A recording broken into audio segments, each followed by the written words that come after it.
Welcome to the Nebraska Hawk. These guys are brave. They're Hawkeyes living in enemy territory. Listen, these guys are way past their prime, but they're still Hawkeyes. They're spreading the Hawkeye hype to all of Nebraska.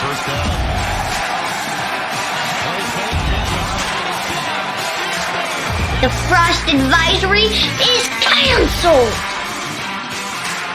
Cornhuskers? More like corn suckers.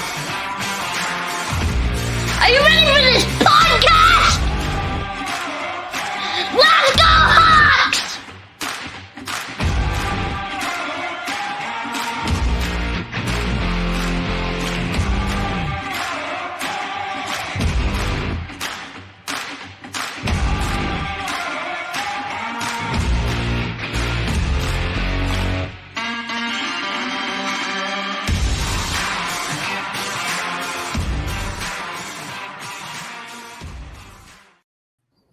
All right, welcome back to the Nebraska Hawk's Nest, your Hawkeye oasis located in a Nebraska desert. Take a little bit of time out of your day, give us a like and subscribe so you can get all the updated videos on all of the Hawkeye legends, current players, coaches, and everything.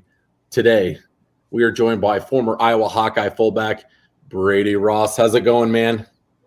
Gentlemen, I'm doing well, although I'm a little uneasy right now. I see in the top left, I see a red live notice there, and I am liable to say something stupid at any moment. So forgive me for being a little guarded, although I do know that Drake Kulik made it through, and I don't think they've thrown him in prison yet. So if he can do it, I imagine that I can do it. So let's get into it.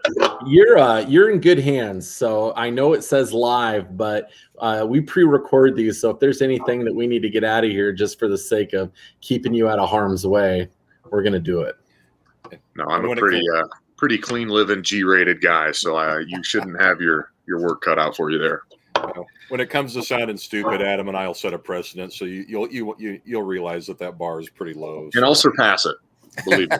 Yeah. Well, it's Friday, and Jerry and I are on our Friday beer. It's beer 30. So hopefully you're relaxing and easing on into the weekend. But Hawkeye Nation really likes to keep up with the former players and coaches, everybody that once they leave the program, we want to see how they're doing. So Brady, what have you been up to right now? How's work going?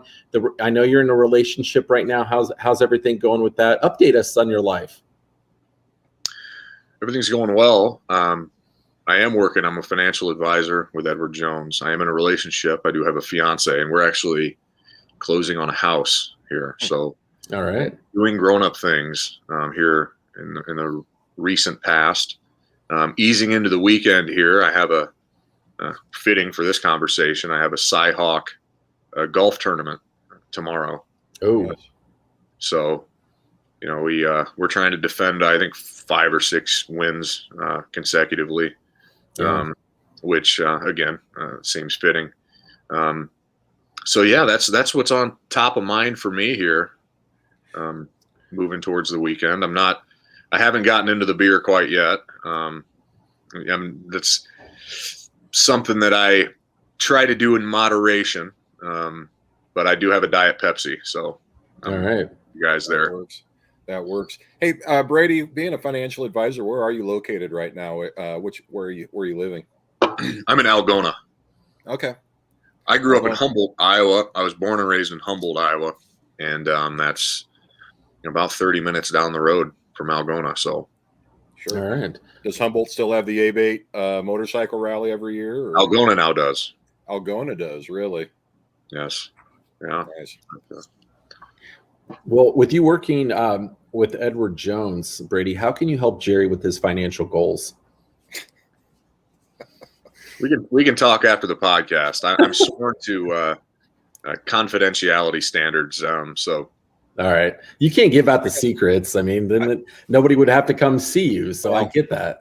if you want to think about it, I got 88 cents in my pocket right now to start with. So All right. I'll see if I can scratch up anything else in the meantime. All right, Brady, let's talk a little bit about your recruitment process out of high school. Gave some looks to like Cincinnati, Iowa State, Army, before you eventually decided to walk on to Iowa, recruited by Reese Morgan. Walk us through that whole process, what it was like, and what made you decide to walk on at Iowa.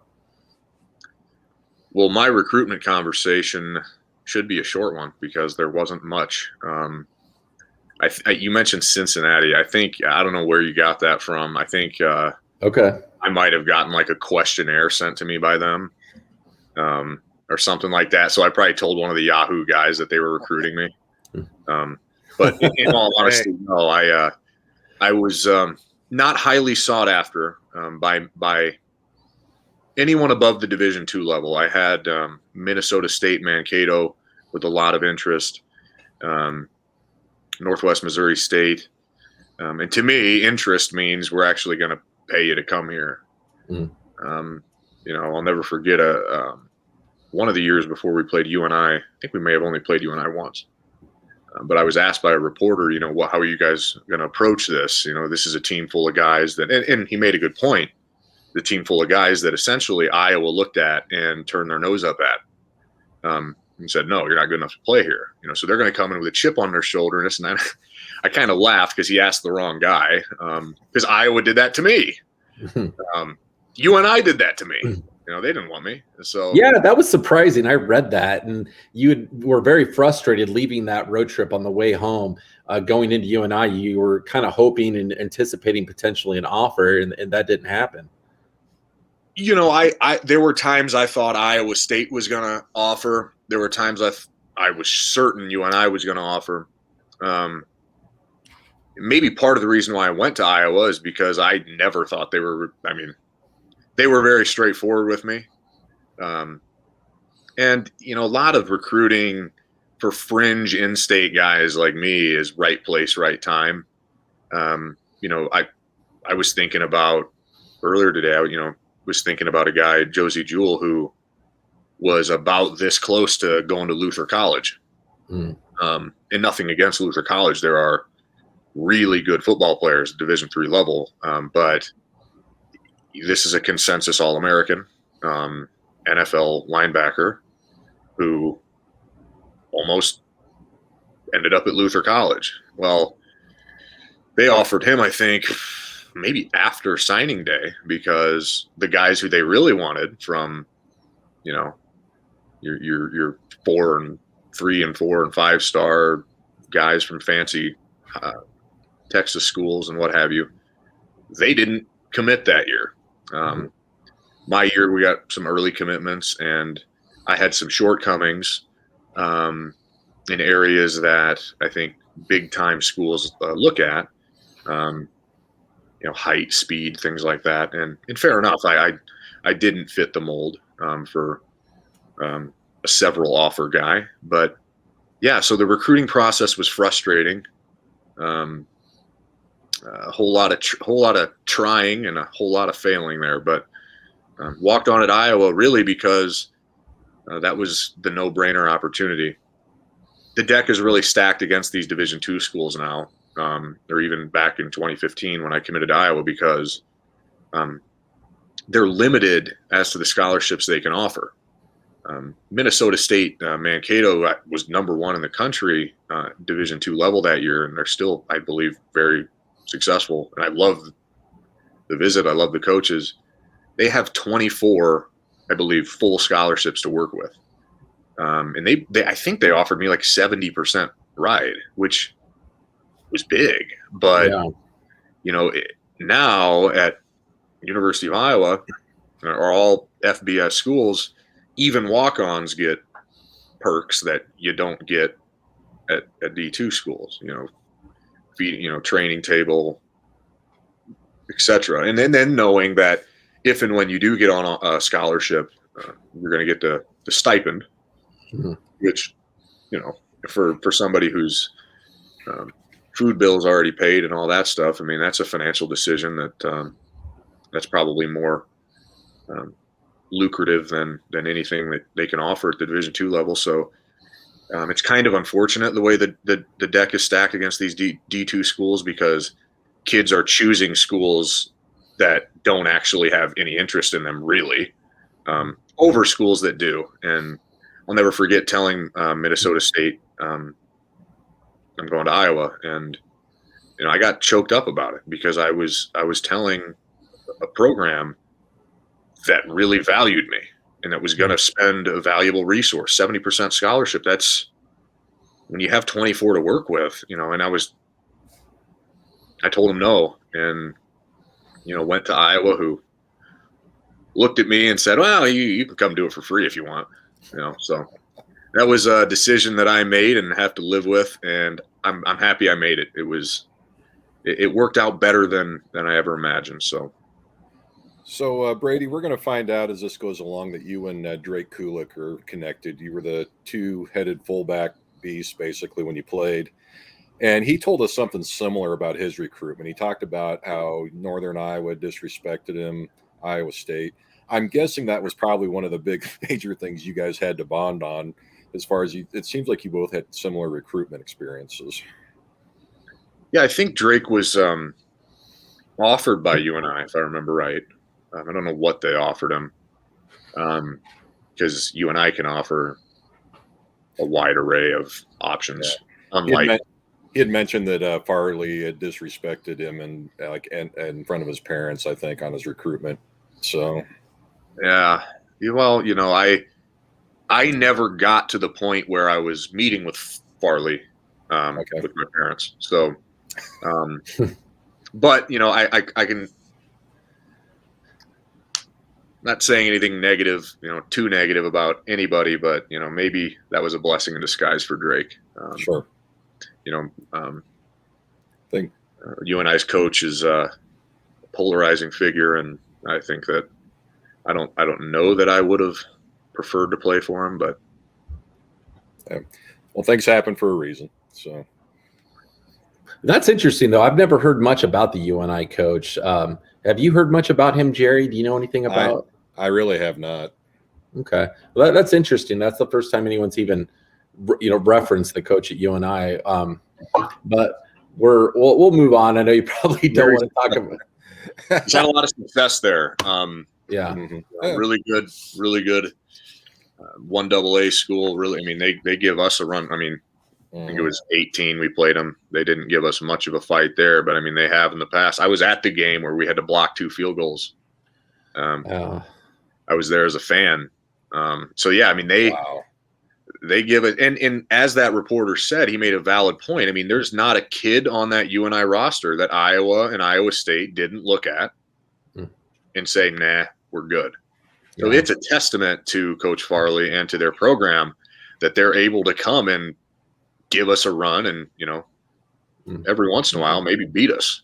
Sure. They take Iowa State to the brink every time they play them, and it's just somehow they lose by like less than a field goal every single time. Like one of these years here pretty soon, and I think Northern Iowa has beat Iowa State periodically, but yeah, they are a tough program. Yeah, it's you respect those schools so much because North Dakota State beat us. Yeah, I was there for that. On paper, that shouldn't happen. And it shouldn't have happened. We played there, this and that. We play 100 times. I don't know how many times they went, but we played once and they beat us. Yeah. And on paper, that should not happen because, again, there's not a kid that's, unless you're, a family, legacy, whatever, not a kid that's going to go to those schools over Iowa State, Nebraska.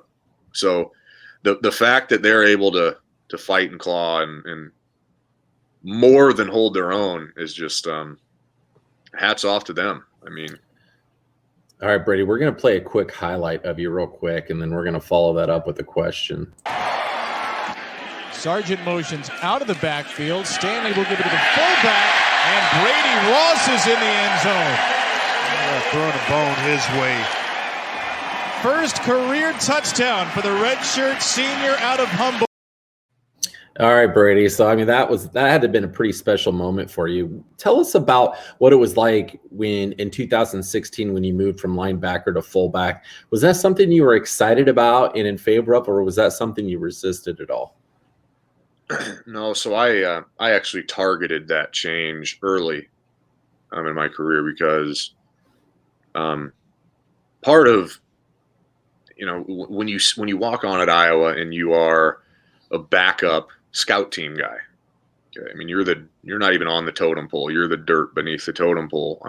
There's only one place to go but up from there. But you look around and you kind of look for. It sounds soft, but it's really just smart. What's the path of least resistance here? What am I going to do? Beat out Josie Jewell? No, Yeah.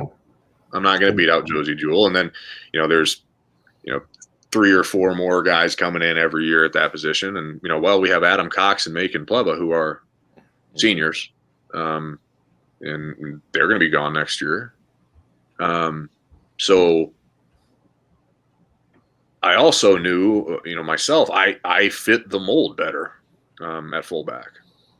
I'm not going to run a 4.5 40. I'm not going to line up in the slot and guard, and drop into coverage and be effective. I mean, I'd be really good if it was 1940 and everyone just ran the ball at linebacker. I probably would have been all Big Ten. But times have changed, and I don't really fit that mold as well as a lot of the guys on our roster do.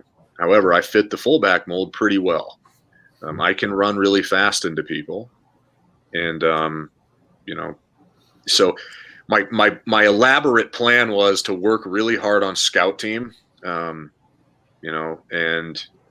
be overweight when we weigh in strategically, so that essentially the coaches would be forced to move me to fullback because I'm too fat and slow to play linebacker.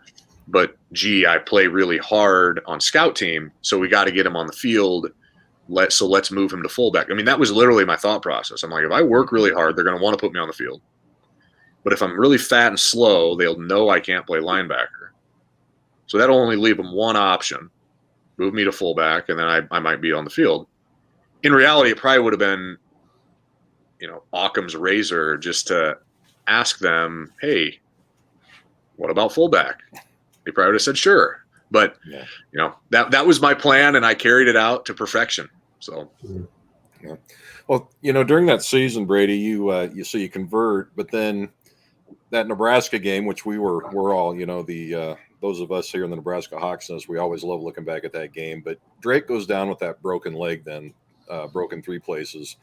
And it's a really run-heavy game plan that you guys have to outmuscle them, and you end up taking the majority and the lion's share. I mean, take us through that.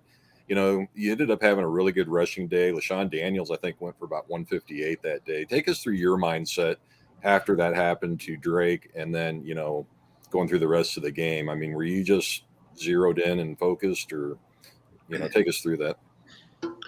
Yeah, I remember it vividly. Obviously, it breaks your heart.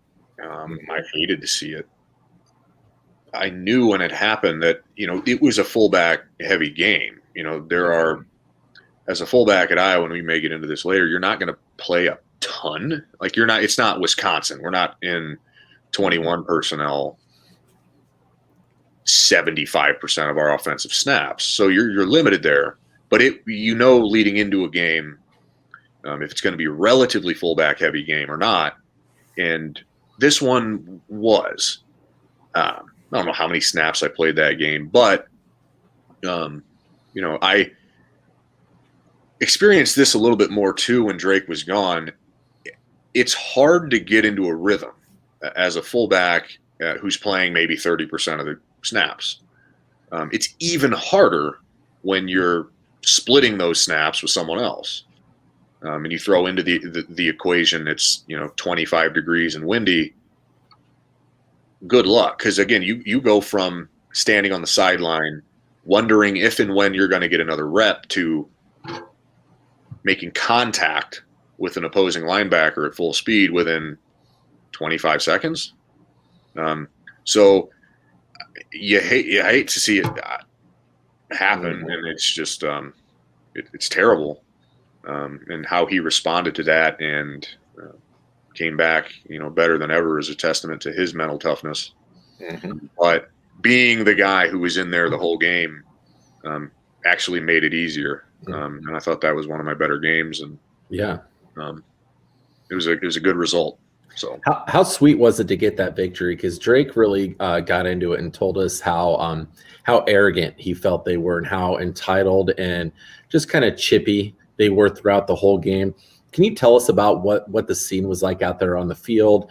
What it was like and how good it felt to be able to pull away with that victory. it is, and in the Nebraska game particularly is there's a lot riding on it because there's nothing after it except for bowl prep.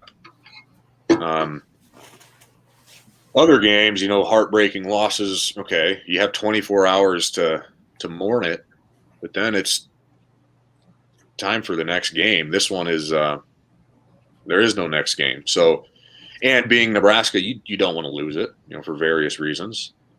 So it's always that that added.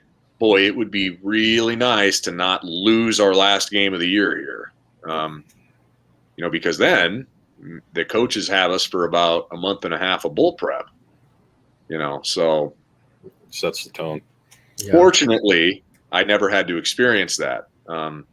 Rumor has it the 2014 bull prep before the Hawk Slayer Bowl was a little less enjoyable than the several that I experienced. So I was very fortunate to never experience a loss in week 12 Oh. or 13. Well, and we appreciate that from you, so thank you. Very much. It made life quiet over here for us. So taking it forward, then we go to 2017, and you've got the woodshed game with Ohio State. I mean, what was just the feeling? I mean, how you go into an Ohio State game, you're preparing for a dogfight, and then just everything starts going your way. I mean, what's that feel like when you get into that, and you just almost feel like the team can't do anything wrong? Yeah, there were that game in my mind, as far as the feeling of it, is similar to I forget the year, the Nebraska game. That it was a battle. We fumbled a snap on a punt early in the game, and it was 14-14. I think we ended up clobbering them like 56-14 or something like that. I think that was that same year.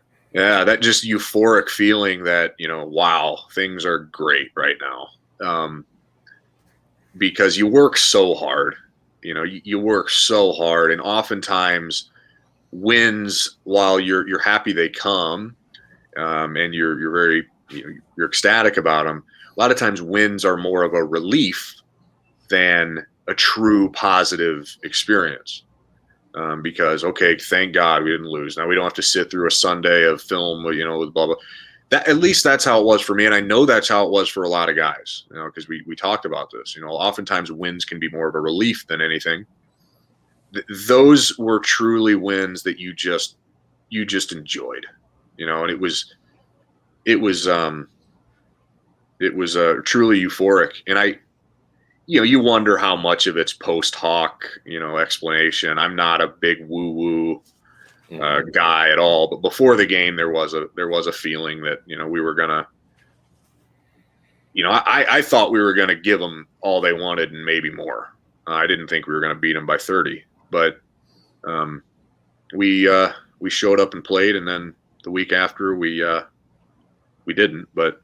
It was a fun week against Ohio State, and that was a good one to get. Was there any partying going on after that Ohio State game, Brady? Oh, yes. There. I'm sure there was. I'm sure there was some extracurriculars taking place in downtown Iowa City, but that's only hearsay. Oh, okay. Just rumors. None of that's true. Brady, you really just, like you talked about earlier, just take off like shot out of a cannon and hit people. Like it's insane to watch you plow through that line sometimes. who is somebody or maybe a team in practice or in a game that when you ran through and you just got hit, it was maybe at a different level and just kind of shook you a little bit? Okay. Yeah, so our most violent play, we called 23 and 22B. It's a lead isolation, inside zone blocking with they leave the first pass of the ID for, just a car crash. A guy like Josie Jewell, it wasn't going to be a collision, but he was so good with his hands, you were probably going to end up on your face. But a guy like Aaron Menz or Amani Jones, definitely. It was going to be, Amani, frankly, was probably the one that I think got the better of me more than I got the better of him. He was an incredibly explosive athlete, really strong, really just solid. And you hope for a stalemate at best. Maybe I got the better of him a couple times, but man, he came downhill and he wanted to hit you, and he was pretty good at it. Juwan Bentley for Purdue was similar in that regard. Big, strong men who are not afraid of a collision and play with good leverage and all that. So yeah, there are a couple that, while I do agree that was probably my strong suit, there were a couple that even I, when I got in my stance, was thinking, man, I better get all my ducks in a row here because they're about to be scrambled. So kind of taking those last two questions together, your playing style was basically battering ram at full speed. And then going back to that 2017 season, one of the things I've always been wondering about in that Pinstripe Bowl was that footing in Yankee Stadium. And I mean, how difficult was that on you guys? If you're trying to go full speed on the block of ice, how difficult was that footing? What was that like for you? What was that game atmosphere like in that and how it proceeded? It was bizarre. So the day before on our Friday practice, we had very short time in New York. We approached it almost as an away game. I think we were there. We played on the 27th. I think we were there on the 24th or the 25th. So we didn't spend much time there. We only had one practice there, and it was our Friday jog through, check the boxes practice. It was at Fordham College, and that was an ice rink field. And I remember we were talking, well, the game field is not going to be like this. It's kind of sucks that our Friday practice got completely just destroyed by this. We pretty much wasted a day out here, but at least the game field is going to be, because it's Yankee Stadium. They're going to have this thing. The game field was worse. So we were at least a little bit prepared for it. I know some guys were trying gym shoes instead of cleats, and I don't know if it helped us or hurt us because they had to play on the same field. We're a very well coached group on both sides of the ball, so I think we made some adjustments. You always think about making adjustments based on the defense, not the playing surface, but you show up and you make adjustments to whatever you have to. But it was strange in a way. It kind of took some pressure off because you knew at least if you got folded up like a lawn chair, you had an excuse. It was the footing. So was it as hard though? Was that turf just block ice solid when you went down on it then, or what was the field actually like? Yeah, it was hard. The ground's always hard when you bounce your head off of it, but it had a little bit less give to it. It was interesting, and it seemed like a dream kind of when you're in a dream and like you're trying to run away from the monster, but you can't run very fast. Okay, kind of how it was. It was kind of like an alternate universe. You're like, this can't be real. This is a Division I bowl game, and we're out here playing on a night. But we won, so it was a good experience. I'm sure I'd be damning it to hell right now if we lost. And sure. But I think that they had a really good running back. They had a really good team. probably helped us more than it hurt us, frankly. So Sure. I read that Fenway is going to be having a bowl game here pretty soon too, so it's going to be probably a similar situation. you have to think, with all the resources those organizations have, I mean, they don't care, So, I mean, they're not playing baseball games but I couldn't help but wonder, is that the case every year for the Pinstripe Bowl? Because I've never heard that that's a thing, and not that I've ever watched a Pinstripe Bowl before I played in that one, but Sure.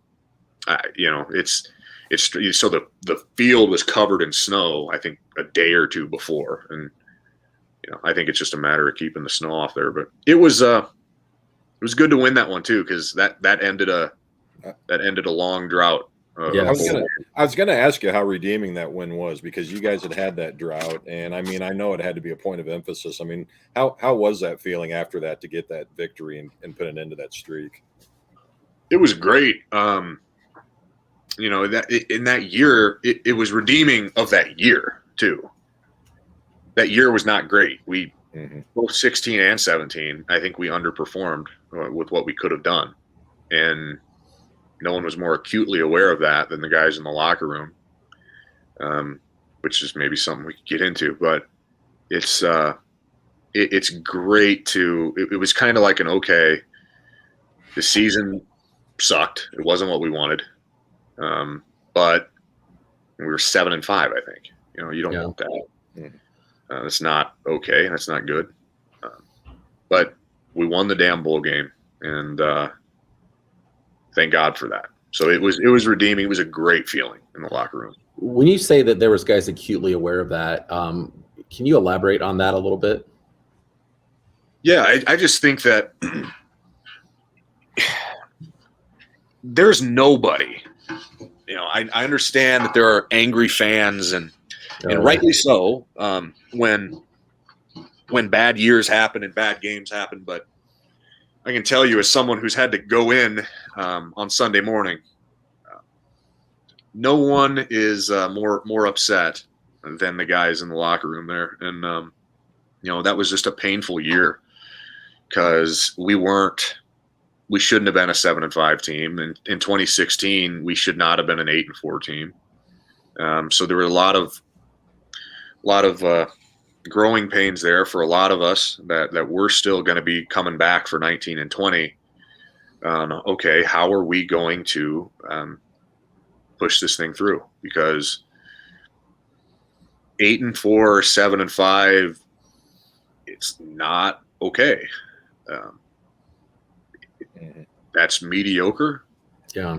At best, because I think we may have had losing records in the league one of those 2 years, or both. So those are always top of mind for every player who takes it seriously. And luckily we had a lot of guys who it did hurt. And I think we were able to respond in a significant way, though clearly weren't perfect in 19 or 20 either. But those things aren't fun. Those things hurt, because you have no one to blame but yourself.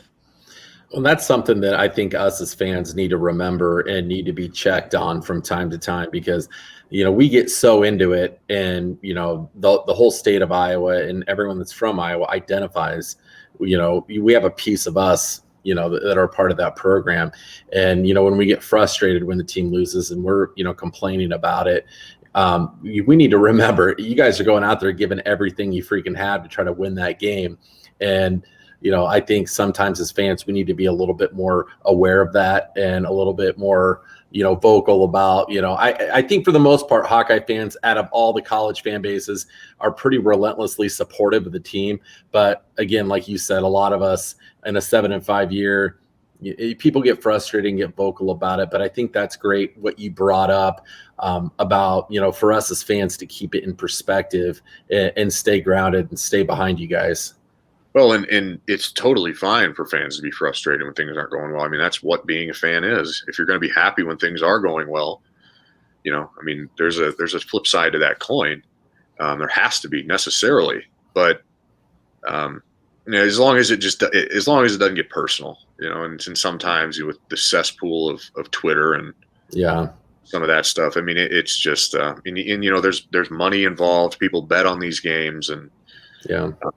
it's as long as it doesn't get personal, by all means. But you know, I mean, there's no one feels worse after a pick six than the quarterback. No one feels worse after a loss than the guys that got to go in there. But it comes with it. I mean, it's a big deal, and that's why we do it.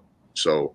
Yeah, you know, I don't think we would want the fans to be happy with us if we lay an egg at 7-5, 8-4. I mean, that's, again, like I've said, that's not okay. Yeah, it's not acceptable, and it's totally fair. So, but like you said, don't make it personal. That's the stuff that, you know, is over the line. I don't know. What do you think, Jerry? Well, and I was just going to say, from what Brady said, from a fan perspective, you know, we hear so much from the outside, the noise about, well, you know, good old Iowa, 8 wins, you know, and on and on. And to actually hear the perspective from the players saying, you know, that wasn't okay. We weren't happy about it. We were acutely aware of it. I mean, it's, you know, I think so much from a fan perspective, that's what we hear about is, you know, that I was happy with their 8-win, 9-win seasons. And I mean, that's exactly the opposite of what you're saying right now. So, you know, I think luckily people in leadership positions, you know, who are making personnel decisions on coaching staff, they understand how hard it is to win in this league. And that, 8-4, 7-5, probably, you know, over the long-term average, probably puts you in the top 25 in the country. It does. I mean, I don't. It just, but it doesn't necessarily mean we're okay with it because we don't run everybody out and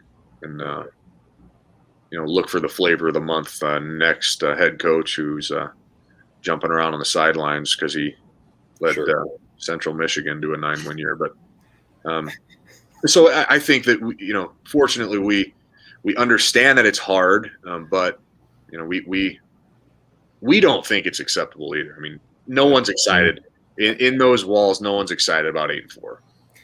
I take it you don't want to row the boat anytime soon, is what I'm hearing. So. You know, he is not my least favorite Big Ten coach, so not even close. I probably like PJ, but more than you would imagine, just really? Because there are a couple guys in the Big Ten that Who's your least favorite? I think we need to hear this now. Oh, you know, Penn State has a guy that I don't particularly care for. I know I don't even know if Michigan made a coaching change or not. They still have Harbaugh. Yeah, so he's up there too. You know, just the thing I admire about Fleck is that, you know, it's I think he's being I think that's him. You know, I think that's him, and he has success.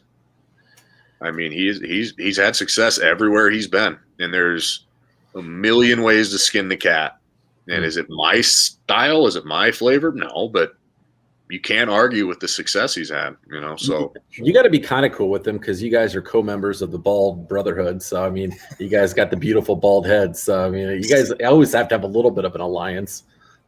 Oh yeah, you know, I don't know how much of a brotherhood it is, but you know, I guess there are worse people to be in a brotherhood with than PJ. Again, I in a weird way, I kind of like him, almost as like a movie character or something like that. Yeah. I don't know that I'd want to play for the guy, but it'd be exhausting. Yeah, it's a lot. When he's sprinting down the sidelines, I just love to stick my foot out and trip him one of those times. All right, we're getting off the rails though, guys. If we're talking about PJ Fleck's follicle abnormalities. So anyway, but getting back real quick, one more touching point on 16 and 17, Brady. But when you talk about the expectations, how much did 15 set the bar for those high expectations? Because there'd been some struggles, I think, but going into 15, which kind of basically set the tone saying, you know, we're going to go out and, you know, and have the success they did in 15. How much did that set the bar for the 16 and 17 and the attitudes in the locker room? You know, as far as complacency, I don't think that was an issue. You know, there was a lot of, you know, we were really tight as a program in 16 and 17. We were really, we were tight because we guys were playing a little bit afraid of the film room. And that was due to some things that, has been addressed in the program since. And 19 and 20 were better. I think last year was better yet. And I think moving forward, it's really a strong area of improvement in the program. It is a tight ship, but I think a lot of guys were playing a little bit tight, a little bit tentative. And that's not why. I mean, look, the truth is, in a 12-game season, just thinking about it, scientifically, that's not a huge sample size. And in 2015, like at almost every year going back 20 years in Iowa football history, you can point to 3 or 4 games that were decided by, I don't remember 2008, I think, when we beat Penn State. I think we were 6-6 or 7-5 or something like that. And there were 4 or 5 games that were decided by not very many points. And 2015 was that way. We had a 57-yard field goal. We had, Wisconsin trip over their right guard and drop the ball going in. We were a good team. We played well. We did the right things behind the scenes and all that, but that could have very easily been a 9-3 year or 8-4. It could have. It is. I mean, that's the thing people need to realize is you play these games once. And the difference sometimes between 12-0 and 9-3. I mean, look at our 9-3 year, our last year. Shoot, we weren't that far off. Yeah, from 11-1. So the 2 losses were like combined like 6 points, I think. Yeah, and honestly, games that we had at points. We had them. Yeah. And that's the biggest thing. And it's the easiest explanation. And it's also, it's Occam's razor. It's the most likely to be true. It's just, sure, you play these games, they're going to be hotly contested. Some years you're going to come out on top on all of them. Some years you're not. You're going to be 7-5. So. Well, and that's kind of been Iowa's mantra, ongoing for quite a while. Rob Houtland, when we talked to him, talked about that 12-10 win over Michigan. And he just said, he goes, you look at how this could have went this way, this could have went this way, and this could have went this way. And one of the biggest wins in program history maybe doesn't happen. And so, you're exactly right. With Iowa, it's just always been that game of inches and getting the right breaks and such. So, but Tom Moore talked to us a few times when I was there.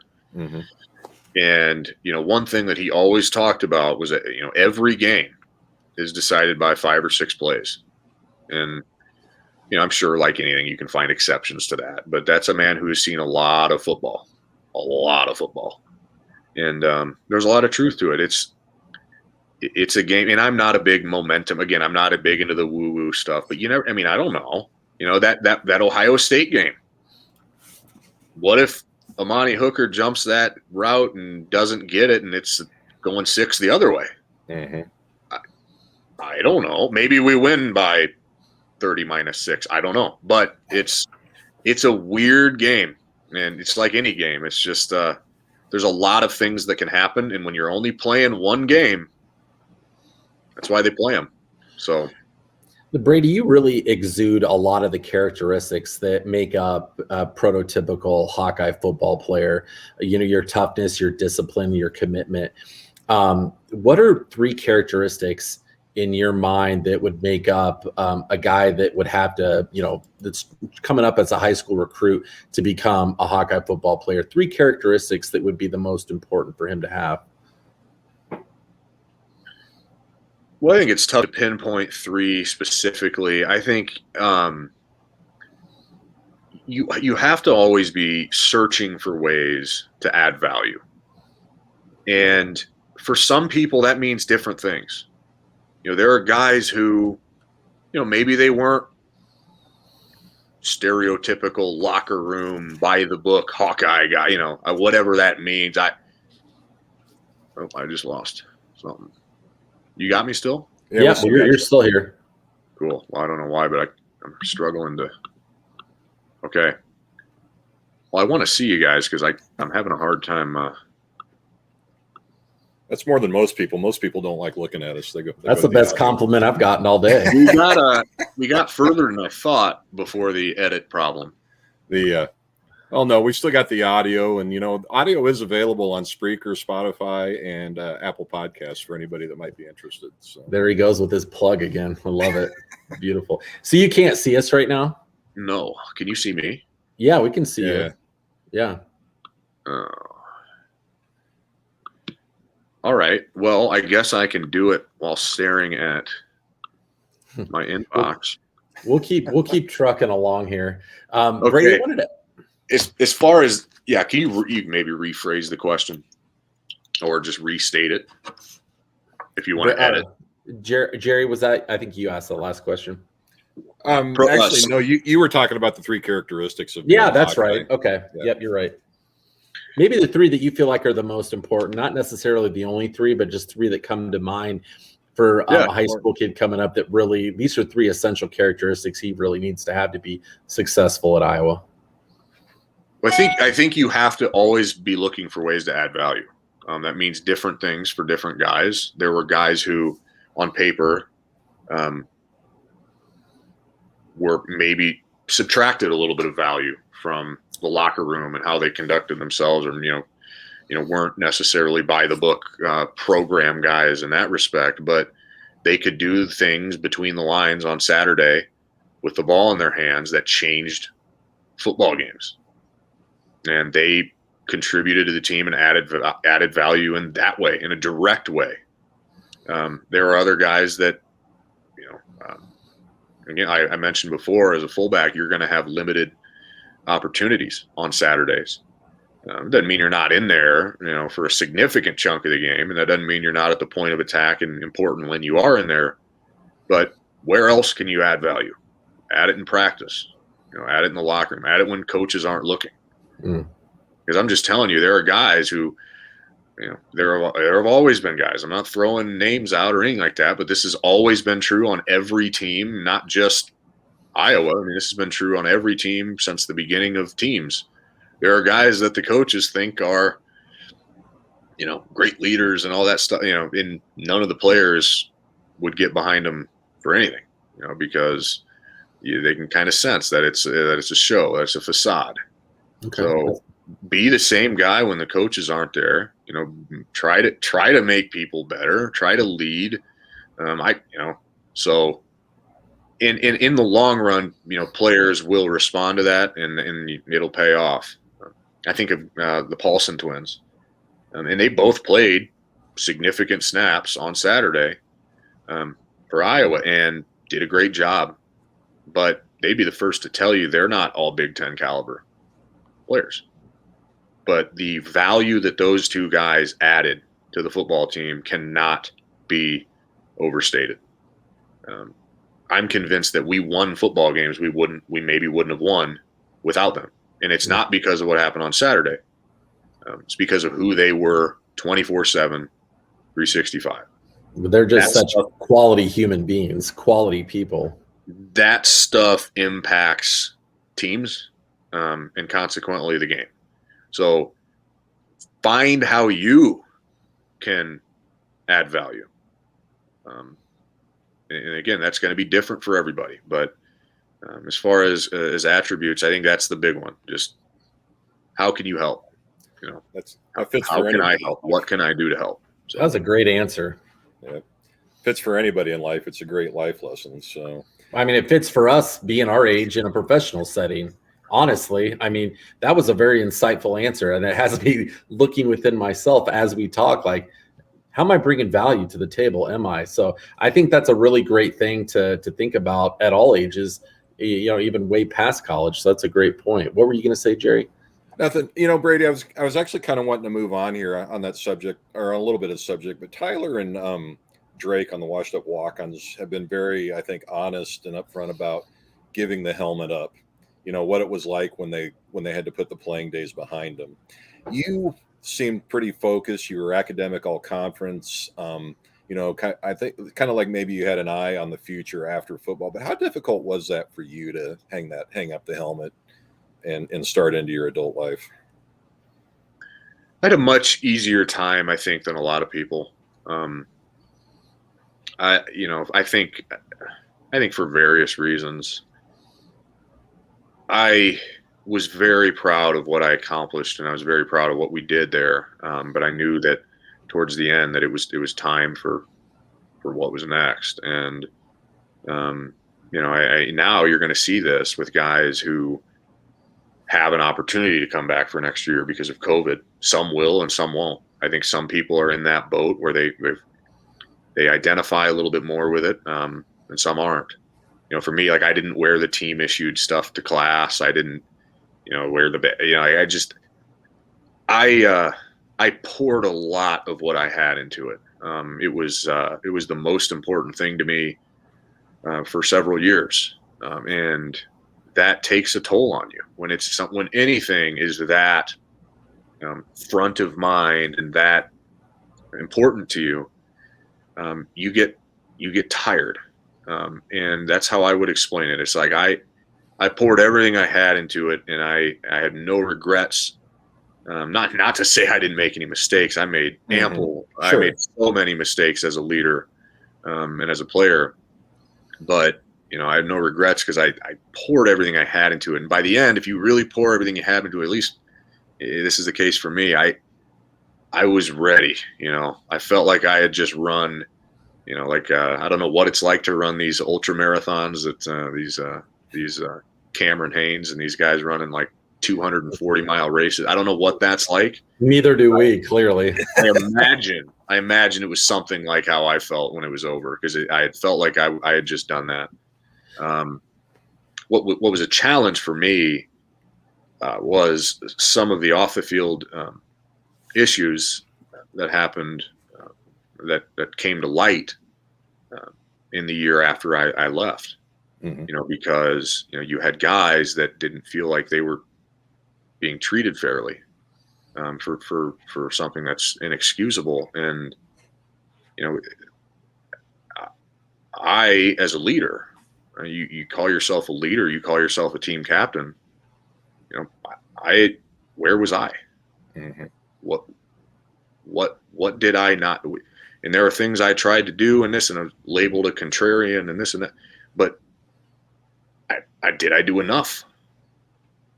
Did I? What more could I have done in that respect? Because that was what was hard for me. That's what I still think about a lot.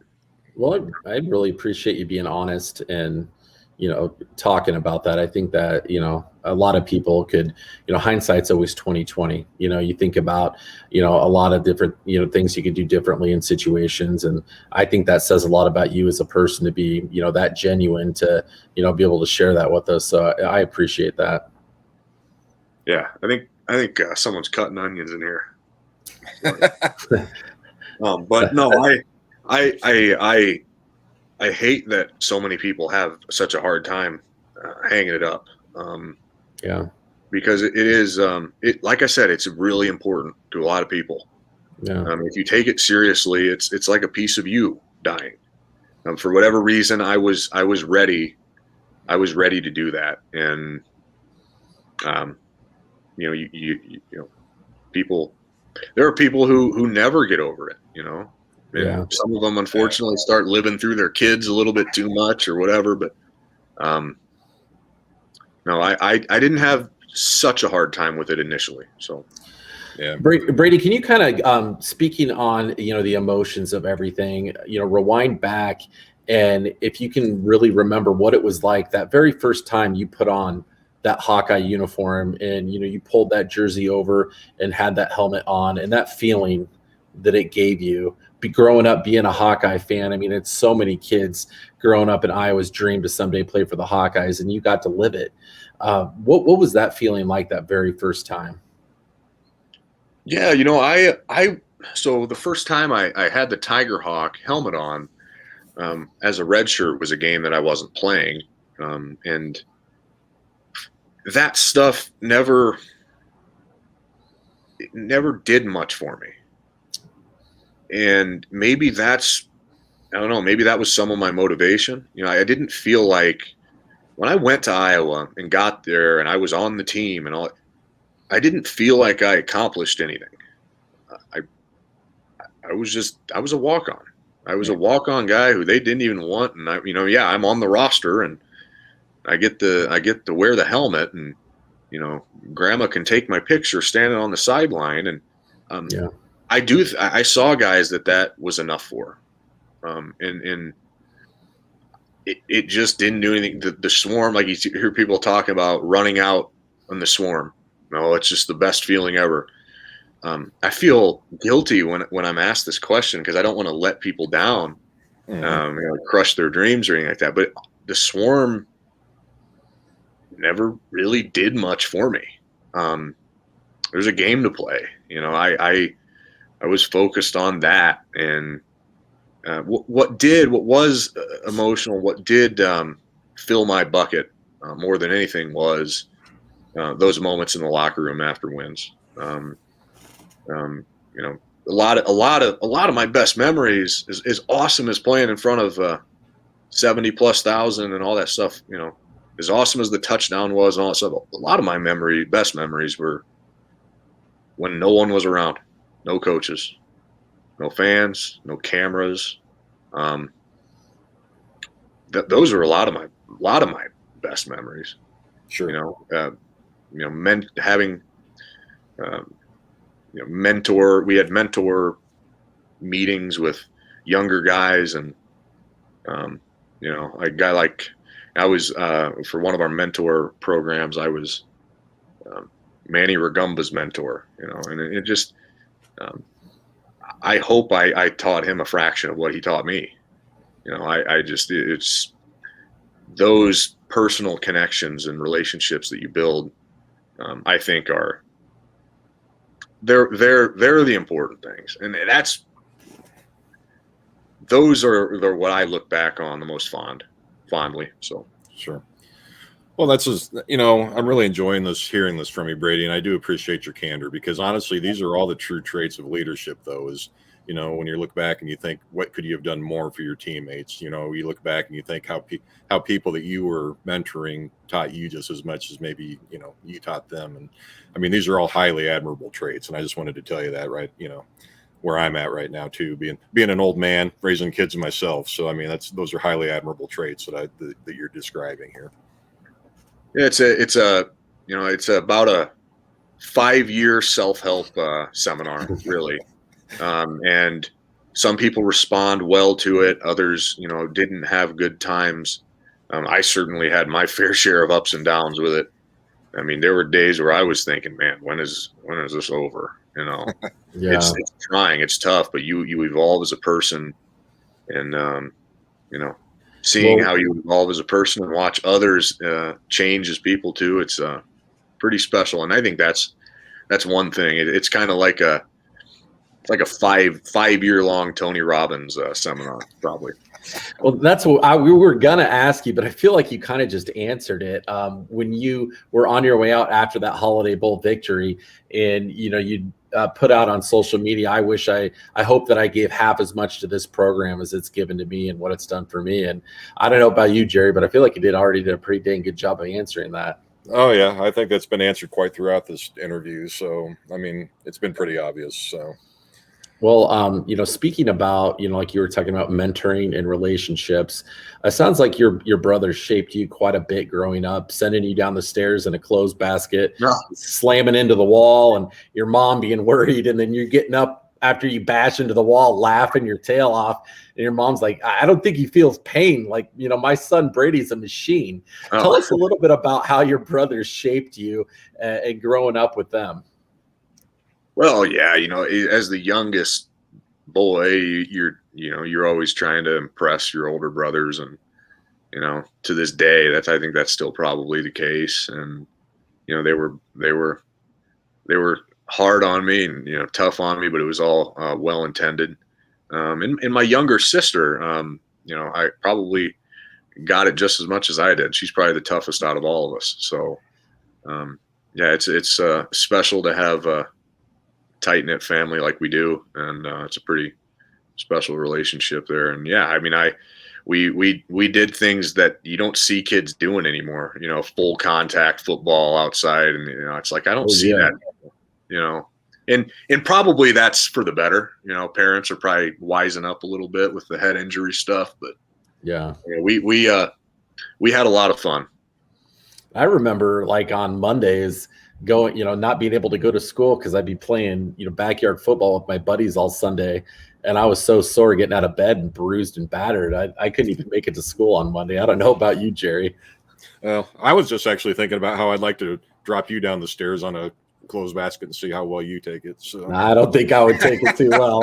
I'm pretty fragile at this age. Next time I'm over, we'll try it out. We'll send you down and maybe post the video later. So yeah, I'll post some pictures of me all beat up and bruised and battered. As long as you drive me to the emergency room after we're done, then I'll be okay with it. Well, Brady, you gotta do it now. You said it. You've said it live on the air. You got to do it now. Now we're gonna have people like messaging us, like, "All right, when are you guys gonna do this live stream of Adam going down the stairs in a clothes basket?" I double dog dare you, Adam. So I'll try fitting me in any clothes basket because I'll probably split it at the seams once I sit down in it. But Brady, we know we got to get back to your life, back to your beautiful fiance and financial advising and enjoying your Friday night. So thank you so much for everything you did as a Hawkeye, all the hard work, blood, sweat, tears, all the leadership you provided, and just, really representing the Iowa football program in the best way.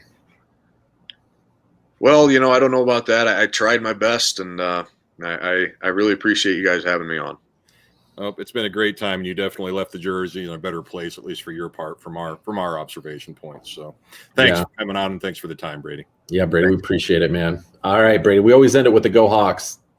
Go Hawks, baby. All right, go Hawks.